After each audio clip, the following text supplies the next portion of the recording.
Assalamualaikum warahmatullahi wabarakatuh. Waalaikumsalam warahmatullahi wabarakatuh. Ya, alhamdulillah ya Bu Guru, kita bisa berkumpul lagi berbagi praktik baik tentang perencanaan berbasis data. Nah, kira-kira apa sih itu perencanaan berbasis data? Perencanaan berbasis data atau sering juga kita sebut dengan PBD merupakan salah satu bagian evaluasi internal di dalam evaluasi sistem pendidikan yang telah diatur dalam Permendikbudristek nomor 9 tahun 2022 tentang evaluasi sistem pendidikan oleh pemerintah pusat dan pemerintah daerah terhadap pendidikan anak usia dini, pendidikan dasar dan menengah. Satuan PAUD melakukan PBD berdasarkan hasil survei lingkungan belajar. Nah, seperti kemarin kita sudah mengisi yang namanya Sulingjar, itu nanti membantu kita untuk mengisi PBD ini.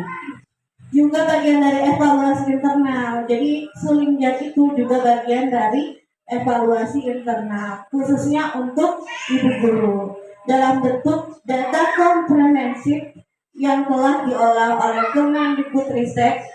Hasil ini disajikan dalam bentuk profil pendidikan di platform lapor pendidikan.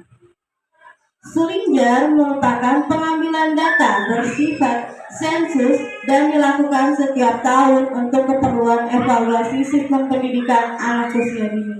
Nah, kalau untuk Sulingjar sendiri itu diadakan biasanya setiap tahun. Itu untuk mengevaluasi diri kita sebagai guru, bagaimana kita mengajar di dalam kelas. Perencanaan berbasis data membantu PAUD untuk dapat menyediakan layanan PAUD berkualitas melalui perencanaan dan penggunaan sumber daya yang lebih baik. Nah, jadi di dalam PBD itu ada beberapa menu-menu.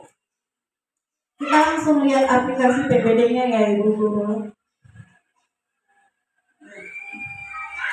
Jadi yang pertama itu ada namanya baca aku, itu tentang satuan pendidikan kita.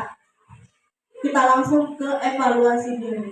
Nah, ada yang di sini namanya menu evaluasi diri. Menu evaluasi diri ini apa? Ini penilaian kita di dalam kelas, di dalam satuan pendidikan kita.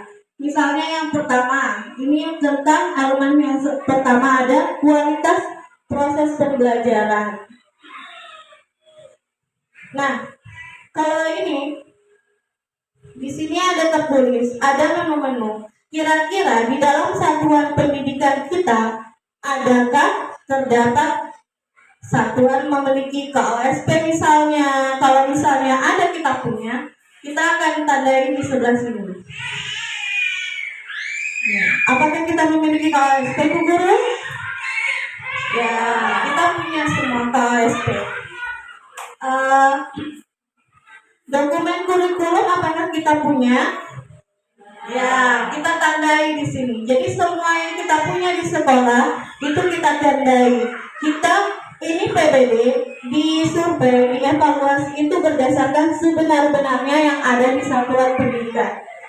Kalau ada kita tandai. Kalau tidak ada jangan dikasih tanda. Nah, alhamdulillah kita punya, jadi kita tandai. Satuan memiliki perencanaan pembelajaran di kelas untuk dijadikan acuan pelaksanaan. Kita punya Bu Guru. Ya, kita tandai di sini. Ada juga yang namanya elemen kedua. Masih kualitas proses pembelajaran dan praktik mengolah kelas. Nah, bagaimana praktik di satuan PAUD kita? Di sini ada 4 pilihan. Kita hanya bisa memilih salah satu.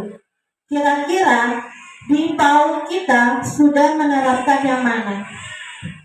Yang pertama, sering terjadi perilaku mengganggu aktivitas pembelajaran dari peserta didik dan anak tidak responsif terhadap upaya pengarahan ulang dari pendidik.